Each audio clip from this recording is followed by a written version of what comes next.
Analisis deskriptif manajemen agribisnis budidaya jamur tiram. Profil usaha yaitu nama brand budidaya jamur tiram fresh, nama owner Ine Febriantama, tahun perusahaan berdiri yaitu pada tahun 2023 hingga sekarang. Skala usaha berbentuk UMKM dan berlokasi di Dukuh Tarub, RT 2 RW 2, Taruk, Sambungan, Kecamatan Nogosari, Kabupaten Boyolali, Provinsi Jawa Tengah. Manajemen perusahaan. Pertama yaitu perencanaan agribisnis atau planning. Perencanaan agribisnis atau planning, perencanaan adalah pondasi keberhasilan di mana sebuah perusahaan harus menentukan arah dan tujuan usahanya secara jelas. Visi dan misi usaha, tetapkan tujuan jangka panjang dan bagaimana cara mencapainya. Pada budidaya jamur fresh sendiri memiliki visi misi yaitu menjadi produsen jamur tiram segar dan olahan terkemuka di Jawa Tengah dengan kualitas premium dan ramah lingkungan. Selanjutnya yaitu adalah analisis pasar dan prospek. Permintaan pasar. Untuk target permintaan, budidaya jamur tiram fresh sendiri targetnya adalah konsumennya yaitu mulai dari rumah tangga, restoran, supermarket, dan bahkan sampai olahan industri lainnya. Pesaing. Kita dapat mengidentifikasi pesaing mulai dari kekuatan dan kelemahan mereka, apa yang membuat produk mereka berbeda dengan produk fresh itu sendiri atau produk milik kita. Selanjutnya itu proyeksi penjualan. Kita dapat memperkirakan volume penjualan yang realistis berdasarkan kapasitas produksi atau permintaan pasar. Selanjutnya yaitu adalah manajemen perusahaan, perencanaan produksi. Kapasitas produksi menentukan berapa banyak backlog yang akan dibudidayakan per siklus dan target produksi jamurnya per backlog. Selanjutnya yaitu adalah jadwal produksi dengan membuat jadwal tanam, perawatan, dan panen secara teratur untuk memastikan pasokan yang berkelanjutan ataupun tetap. Selanjutnya itu adalah kebutuhan bahan baku. Kita juga dapat menghitung kebutuhan serbuk gergaji, bekatul, kapur, bibit, plastik backlog, dan bahan lainnya. Untuk perencanaan sumber daya sendiri, yaitu kita memilih lokasi yang strategis untuk memenuhi syarat iklim mikro, mulai dari suhu, kelembapan, sirkulasi udara yang dekat dengan sumber bahan baku dan memiliki akses transportasi yang baik. Selanjutnya itu adalah infrastruktur. Merancang dan membangun kumbung, ruang sterilisasi, ruang inokulasi, dan gudang yang memadai. Kita juga dapat mempertimbangkan penggunaan teknologi kontrol iklim yang otomatis. Nah, selanjutnya itu adalah SDM atau sumber daya manusia. Dengan menentukan jumlah dan kualifikasi tenaga kerja yang dibutuhkan, mulai dari tenaga kerja ahli budidaya, pekerja teknis, pekerja bagian pemasaran, dan tenaga kerja bagian lainnya. Selanjutnya yaitu adalah perencanaan keuangan. Suatu perusahaan juga dapat menyusun proyeksi biaya investasi awal, biaya operasional, hingga biaya pendapatan yang akan didapatkan dan estimasi keuntungan. Terus, suatu perusahaan juga dapat melakukan analisis kelayakan usaha mulai dari BEP atau Break Even Point, R/C ratio, payback periode, dan lain sebagainya. Selanjutnya yaitu adalah implementasi dari perencanaan budidaya dengan fokus pada efisiensi dan kualitas. Mulai dengan pengadaan bahan baku, dengan menjalin kemitraan dengan pemasok serbuk gergaji dan bahan baku lainnya untuk memastikan kualitas dan ketersediaan yang konsisten dengan harga yang terbaik, kita dapat melakukan inspeksi kualitas dengan bahan baku yang masuk.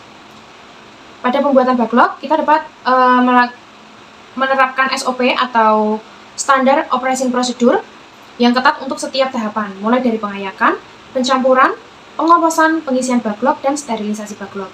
Hal ini sangat krusial sekali ya untuk mencegah kontaminasi dan menjamin kualitas media tanam tersebut. Yang kedua yaitu adalah teknologi. Selain itu, kita juga dapat memanfaatkan mesin pengayak, mixer atau autoclave skala industri untuk efisiensi dan sterilisasi yang lebih optimal. Yang selanjutnya itu adalah manajemen bibit. Kualitas bibit menggunakan bibit F2 atau turunan kedua dari strain unggul yang terbukti produktif dan tahan terhadap kondisi lokal.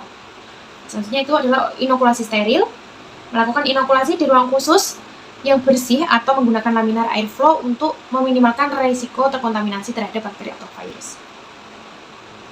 Yang selanjutnya yaitu adalah perawatan kumbung dan backlog. Untuk perawatan kumbung dan backlog, kita mulai dari kontrol iklim mikro, penyiraman, dan sanitasi. Untuk kontrol iklim mikro, kita dapat memantau dan mengatur suhu dari kumbung tersebut. Idealnya kumbung jamur itu berkisar 22 sampai 28 derajat Celcius dengan kelembapan 60 hingga 80%. Dan sirkulasi udara di dalam kumbung harus secara konsisten dengan mempertimbangkan sistem otomatifikasi. Yang selanjutnya itu adalah penyiraman. Melakukan penyiraman dengan alat sprayer halus secara teratur sesuai kebutuhan jamur. Biasanya tahap penyiraman ini dilakukan pada saat sore hari. Kalaupun pagi hari pun hanya jarang. Terus kalau sanitasi, kita juga harus menjaga kebersihan kumbung untuk mencegah terjadinya serangan hama dan penyakit. Maka dari itu kita harus melakukan pembersihan rutin dan sterilisasi kumbung secara berkala. Yang selanjutnya yaitu adalah panen dan pasca panen. Waktu panen yang optimal yaitu memanen jamur pada saat yang tepat. Biasanya pada saat tundung mekar sempurna dan tepi belum melengkung ke atas atau ke bawah untuk mendapatkan bobot dan kualitas yang terbaik. Untuk teknik panen dengan memutar dan mencabut jamur hingga bersih agar tidak ada sisa pangkal yang membusuk dan nantinya akan terjadi bakteri yang masuk ke dalam media tanam dan menjadikan terkontaminasi terhadap bakteri tersebut. Terus selanjutnya itu adalah sortasi dan grading. Kita dapat melakukan pemilahan jamur berdasarkan ukuran dan kualitas, mulai dari super grade A dan grade B. Ini dilakukan juga untuk menentukan segmentasi pasarnya. Jadi antara jamur yang bergrade A dan bergrade B itu nanti berbeda price-nya. Yang selanjutnya yaitu adalah pengemasan. Kemas jamur dengan rapi dan higienis menggunakan kemasan yang menarik dengan menjaga kesegaran. Labeli produk dengan informasi yang relevan. Produksi yang baik harus didukung oleh strategi pemasaran yang kuat untuk memastikan produk terserap oleh pasar. Dimulai dari strategi pemasaran yang menggabungkan antara 4P yaitu product, price, place, and promotion. Produk yaitu kita dapat menawarkan jamur tiram segar berkualitas tinggi dengan mengembangkan diversifikasi produk seperti keripik jamur, abon jamur, nugget jamur, atau bahkan bakso jamur untuk meningkatkan nilai tambah dan menjangkau segmentasi pasar yang lebih luas lagi. Selanjutnya itu adalah harga atau price. Kita dapat menentukan harga yang kompetitif berdasarkan biaya produksi atau HPP dan kualitas dan harga pasar dengan mempertimbangkan strategi harga premium untuk produk olahan. Selanjutnya yaitu adalah place atau tempat. Kita dapat membangun saluran distribusi yang efisien meliputi penjualan langsung ke konsumen, bisa melalui toko ke toko ataupun online shop dengan bekerja sama dengan supermarket atau restoran, hotel, catering, pasar tradisional atau lainnya yang lebih besar lagi. Selanjutnya itu adalah promosi atau promotion. Kita dapat melakukan promosi secara offline mulai dari pameran, demonstrasi produk dan lain sebagainya melalui media sosial, website, ataupun secara online dan offline dengan menonjolkan manfaat kesehatan jamur, tiram, dan keunggulan produk yang membangun citra merek yang lebih positif. Selanjutnya yaitu adalah manajemen keuangan. Pengelolaan finansial yang solid sangat penting untuk berkelanjutan pertumbuhan usaha budidaya jamur tiram beras. Manajemen keuangan kita mulai dari pencatatan keuangan, yaitu adalah melakukan pencatatan dari pemasukan dan pengeluaran secara detail dan yang akurat. Itu adalah anggaran dan pengendalian biaya dengan membuat anggaran tahun dan pantauan realisasi pengeluaran secara berkala. Terus analisis profitabilitas yaitu menghitung laba atau rugi. Terus manajemen arus kas yaitu memastikan ketersediaan dana untuk operasional selanjutnya. Terus sumber daya pembiayaan atau modal pribadi. Terus manajemen pajak, kita juga harus memenuhi kewajiban membayar pajak dan melakukan pelaporan yang benar. Selanjutnya yaitu adalah sumber daya manusia atau SDM. SDM yang terampil dan termotivasi adalah aset berharga bagi setiap perusahaan. Kita juga dapat merekrutmen, melakukan seleksi dengan merekrut tenaga kerja yang memiliki minat dan potensi di bidang budidaya jamur. Pelatihan dan pengembangan memberikan pelatihan dan yang berkelanjutan tentang teknik budidaya, sanitasi, pengendalian kualitas, dan pemasaran dan meningkatkan keterampilan manajerial bagi supervisor. Terus yaitu dalam pembagian tugas, mulai dari tanggung jawab untuk kalian jelas untuk setiap karyawan, dan sistem intensif, pertimbangan pemberian intensif, berbasis kinerja untuk memotivasi karyawan, dan kesehatan dan keselamatan kerja atau K3 yang memastikan lingkungan kerja aman dan sehat dan berikan perlengkapan alat pelindung yang dibutuhkan. Untuk keunggulan produk kami yaitu budidaya jamur fresh ini khususnya jamur tiram.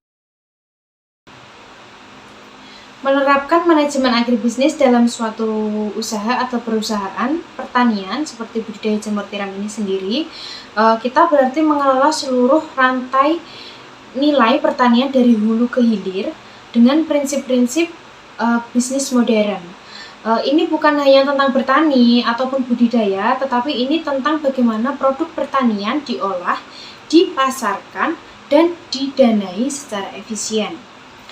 Singkatnya, manajemen agribisnis mengubah sektor pertanian dari sekedar aktivitas subsisten yang dimana untuk dikonsumsi sendiri, menjadikan industri yang dinamis, inovatif, dan berdaya saing tinggi mampu menghasilkan keuntungan yang signifikan sekaligus berkontribusi pada pembangunan ekonomi dan lingkungan secara berkelanjutan. Dan ini untuk dokumentasi produk dari budidaya jamur tiram fresh.